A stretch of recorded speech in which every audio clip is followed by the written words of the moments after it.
अस्सलामुअलैकुम students. 10th biology और chapter number उसका हमारा है आज सेकंड और उसका 10th लेक्चर है और ये लास्ट लेक्चर है हमारा। इसके अंदर हम पढ़ने वाले हैं कि अगर किसी का किडनी फेल हो जाए तो उसका इलाज क्या किया जाएगा। ठीक है, तो पिछला लेक्चर अगर आपने नहीं सुना तो वो सुन लीजिए कि किडनी फेल्यूर या रेनल फेल्यूर क्या होता है और उसका इलाज कैसे किया जाता है। तो किडनी फेल्यूर का इलाज होता है dialysis. Dialysis, what is dialysis? Cleaning of blood by artificial ways. ज़ाहिर बात है कि एक बंदे का गुर्दा जो है, किडनी जो है वो फेल हो चुका है, किडनी काम नहीं कर रहा और किडनी का काम ही ये होता है कि खून को फिल्टर करना। जो ब्लड किडनी के अंदर आता है, किडनी उसको फिल्टर करता है और उस ब्लड के अंदर जो वेस्ट चीज़ें होती हैं, जो यूरिया वगैरह होता है, उसको रिमूव कर देता है। अब किडनी तो काम नहीं कर रहा, अगर हमने ब्लड को क्लीन ना किया तो पेशेंट की डेथ हो जाएगी इन वेस्ट मटेरियल के जमा होने से। तो फिर उसका इलाज किया जाता है डायलिसिस। डायलिसिस दो तरीके से किया जाता है। पहला तरीका है पेरिटोनियल डायलिसिस। पेरिटोनियल डायलिसिस में क्या किया जाता है? दरअसल पेरिटोनियल जो है ये पेट की कैविटी को कहते हैं। हमारे पेट के अंदर एक कैविटी है, उस कैविटी को कहते हैं पेरिटोनियल कैविटी। अब होता यह है कि dialysis fluid is pumped into peritoneal cavity for some time. एक फ्लूइड है, उस फ्लूइड का नाम है डायलिसिस फ्लूइड। क्या नाम है? Dialysis fluid. ये एक ऐसा फ्लूइड होता है जो वेस्ट मटेरियल को अपने अंदर खींच लेता है ब्लड में से। इसको बॉडी के अंदर पंप कर देना है, किस जगह पे? Peritoneal cavity. अब पेरिटोनियल कैविटी क्या है? Peritoneal cavity is spaced around gut. Gut क्या होता है? हमारी खुराक की नाली को कहते हैं गट। सारी खुराक की नाली जिसमें small intestine, large intestine, stomach और एसोफेगस, ये सारी चीज़ें हैं। आपको पता है कि हमारे पेट के अंदर जगह होती है, समझ लीजिए ये हमारा पेट है, ठीक है, इसके अंदर जगह होती है कुछ, उस जगह के अंदर ये स्मॉल इंटेस्टाइन, लार्ज इंटेस्टाइन, ये स्टमक वगैरह, ये सारी चीज़ें, यानी ये सारे बॉडी ऑर्गन है। अब ये जो बाकी की जगह बची है ये पेरिटोनियल कैविटी है। तो and peritoneal cavity lining card peritoneum. ये जो पेरिटोनियल कैविटी है ना, इसकी जो इर्द गिर्द वाली लाइनिंग है, यानी कि कह ले कि अंदर की तरफ जो इसके सेल्स हैं, उन सेल्स को या उस लाइनिंग को हम कहते हैं पेरिटोनियम। तो फ़र्क याद रखें, पेरिटोनियम जो है ये लाइनिंग है और पेरिटोनियल जो है ये कैविटी है, यानी जो अंदर जगह है वो पेरिटोनियल कैविटी है और उसके जो अंदर वाली जगह है, यानी ये जो अंदर वाली स्पेस है, this is peritoneum. And peritoneum के अंदर क्या होता है? ब्लड वेसल्स, उसमें काफ़ी सारी खून की नालियाँ होती हैं। मैं आपको सारा तरीका समझाता हूँ। हमने ये करना है कि पेरिटोनियल कैविटी के अंदर डाल दिया फ्लूइड, डायलिसिस फ्लूइड, इर्द गिर्द मौजूद है पेरिटोनियम, उसमें है खून की नालियाँ। तो खून की नालियों से वेस्ट किस में आ जाएगा? डायलिसिस फ्लूइड के अंदर। तो आखिर में waste moves into fluid from blood and after some time fluid is removed. और ये तरीक़ाकार हमें हर रोज़ करना पड़ता है। अब ये देखें इसकी डायग्राम, यहाँ से आपको ईजिली समझ आ जाएगी। ये एक बंदा है जो बैठा हुआ है, ठीक है, ये इस बंदे का पेट है और पेट की ये कैविटी क्या है? ये पेरिटोनियल कैविटी ही है। ये आपको मैंने पढ़ा दिया। अब ये फ्लूइड है, ये फ्लूइड पंप किया जा रहा है कहाँ पर? उसके पेट की कैविटी में। ये कुछ बॉडी ऑर्गन्स ऊपर बने हुए हैं, ये बॉडी के ऑर्गन है, ये कैविटी है जो काफ़ी नीचे करके पेट के अंदर है। अब ये फ्लूइड ब्लू कलर का भर दिया किस में? पेरिटोनियल कैविटी में। तो पेरिटोनियल कैविटी की जो लाइनिंग है ये वाली, इसको आप देखें तो यहाँ पे मौजूद, इसको मैंने बड़ा करके, यानी पेट की ये जो छोटी सी दीवार है ना, इसको बड़ा करके मैंने ये दिखाया हुआ है कि अंदर वाली साइड पे ये मौजूद है फ्लूइड और ये मौजूद है खून की नाली, ये ब्लड वेसल है। जो ब्लड वेसल किस में होगी? पेरिटोनियम में। अब होता यह है कि दरमियान में एक पतली सी मेम्ब्रेन है, ये खून की नालियाँ काफ़ी बारीक होती है, तो वेस्ट वगैरह जो है वो खुद ब खुद इस मेम्ब्रेन को क्रॉस करके इस फ्लूइड में आ जाते हैं, ठीक है, यानी जो जो अंदर फ्लूइड है, ब्लड में से वेस्ट खुद ब खुद उस फ्लूइड में आ जाते हैं और फिर कुछ टाइम के बाद हमने इस फ्लूइड को निकाल देना है। 2-3 घंटे अंदर रखना है ताकि वो अच्छे तरीके से वेस्ट को जज़ब कर ले, फिर उस फ्लूइड को निकाल के फेंक देना है। तो आपको समझ आ गई होगी कि ये तरीका जो है ये कहलाता है पेरिटोनियल डायलिसिस। क्यों? क्योंकि इसके अंदर पेरिटोनियल कैविटी यूज़ की जा रही है डायलिसिस के लिए। ये तरीका हमें हर रोज़ करना पड़ता है और ये घर पे भी किया जा सकता है। ये वाला डायलिसिस ईजी तरीका होता है ये। अब है दूसरा डायलिसिस। दूसरे डायलिसिस का नाम है हीमोडायलिसिस। हीमो का मतलब होता है खून यानी कि ब्लड। तो इसके अंदर भी ब्लड को क्लीन किया जाएगा। कैसे किया जाएगा? इसका तरीका थोड़ा सा डिफरेंट है। इसके अंदर blood is pumped through an apparatus known as dialyser. इसके अंदर यानी एक मशीन यूज़ होगी, उस मशीन का नाम होगा डायलाइज़र और ब्लड को उस मशीन के अंदर निकाल के डाला जाएगा। Dialyser contain long tube. Dialyser जो एक मशीन सी है जिसके अंदर लंबी सारी ट्यूब्स होती है, काफ़ी सारी ट्यूब्स, और उसकी walls act as a semi permeable membrane. मैं आपको समझाता हूँ। ये एक पेशेंट है जिसका हमने डायलिसिस करना है, ये उसका हैंड है, ठीक है। उसके हैंड से ब्लड निकाला और ये जो आपको ट्यूब सी नज़र आ रही है इसके ज़रिए से ब्लड निकाला जा रहा है। ये एरो भी मैंने साथ साथ बनाए हुए हैं कि ब्लड की डायरेक्शन ये है।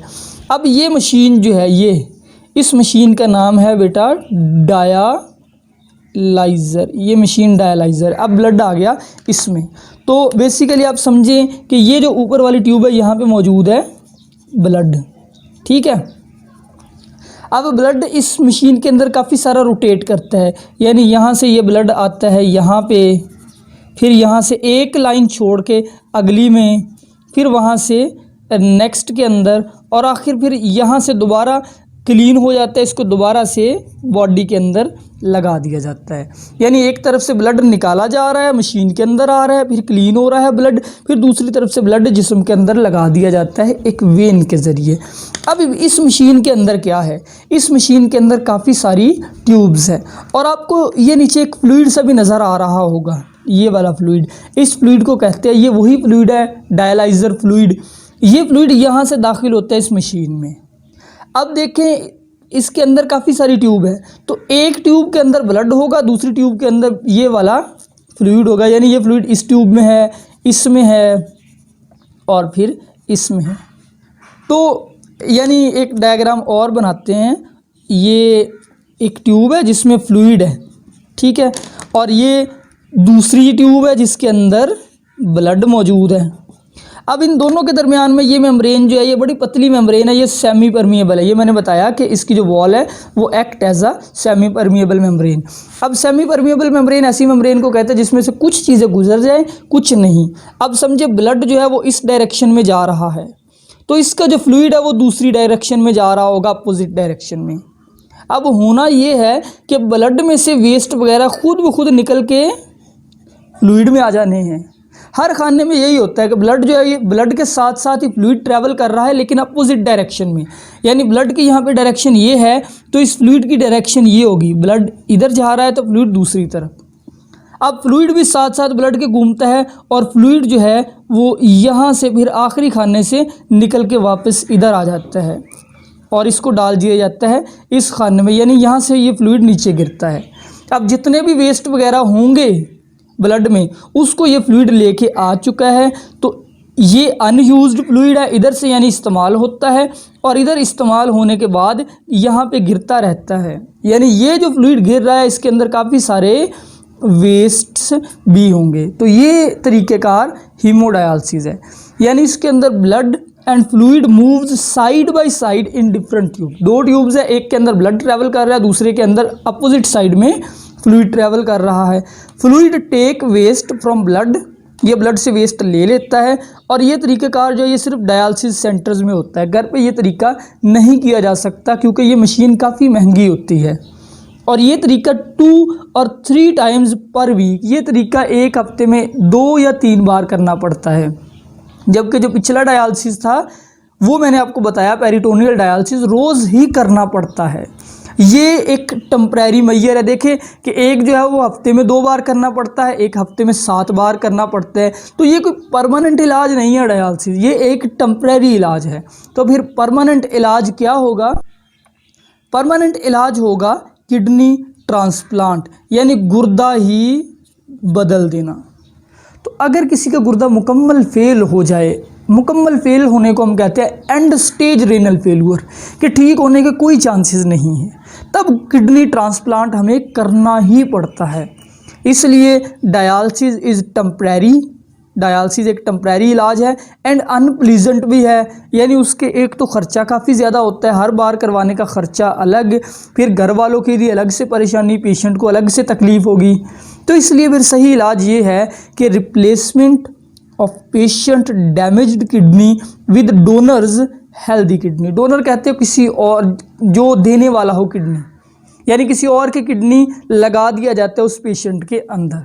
अब डोनर कौन हो सकता है? डोनर में बी डेड और लिविंग, किसी मुर्दा इंसान का गुर्दा जो अभी अभी जिसकी डेथ हुई है उसका भी लगाया जा सकता है। आपको पता होगा कि अगर कोई जवान बंदा कभी कभी एक्सीडेंट में मर जाए ना, उसका पोस्टमार्टम करवाएं तो उसके दिल निकाल लेते हैं, गुर्दे निकाल लेते हैं, फेफड़े वगैरह निकाल लेते हैं, तो एक्चुअली गुर्दे लग जाते हैं किसी डेड इंसान के भी, लेकिन अगर उसको मरे हुए ज़्यादा देर ना हुई हो। और इसी तरह डोनर में भी रिलेटिव और नॉट, रिश्तेदार भी हो सकता है, रिश्तेदार नहीं भी हो सकता। अब क्या चीज़ मैच की जाती है? Tissue protein are matched. एक तो ब्लड ग्रुप मैच किया जाता है गुर्दा लगाने से पहले कि डोनर का और रेसिपिएंट का ब्लड ग्रुप मिलता हो, फिर उनके टिश्यू की प्रोटीन मिलती हो। एक बात और याद रखें कि ये जो गुर्दा लगाया जाता है इसका average time of donated kidneys 10 to 15 year, ये भी लाइफ टाइम नहीं होता, बल्कि 10-15 साल के बाद ये गुर्दा काम करना भी छोड़ जाता है। लेकिन इस दौरान कुछ प्रॉब्लम्स भी हो सकती हैं। कभी कभी गुर्दा ट्रांसप्लांट तो कर दिया जाता है लेकिन कोई ना कोई मसला सामने आ जाता है। वो मसला क्या हो सकता है? पहली चीज़, ट्रांसप्लांट रिजेक्शन।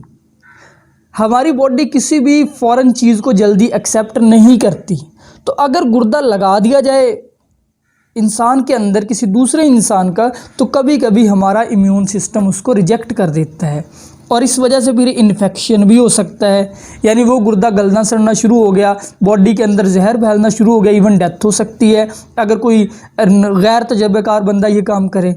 और इसी तरह इम्बैलेंस ऑफ बॉडी साल्ट हो सकता है, जो नया गुर्दा है कभी कभी वो ठीक काम ही नहीं करता, और फिर इस इम्बैलेंस की वजह से बोन प्रॉब्लम हो सकती है, यानी बोन्स के अंदर साल्ट कम ज़्यादा हो सकते हैं, या मैदे की एक बीमारी अल्सर हो सकती है।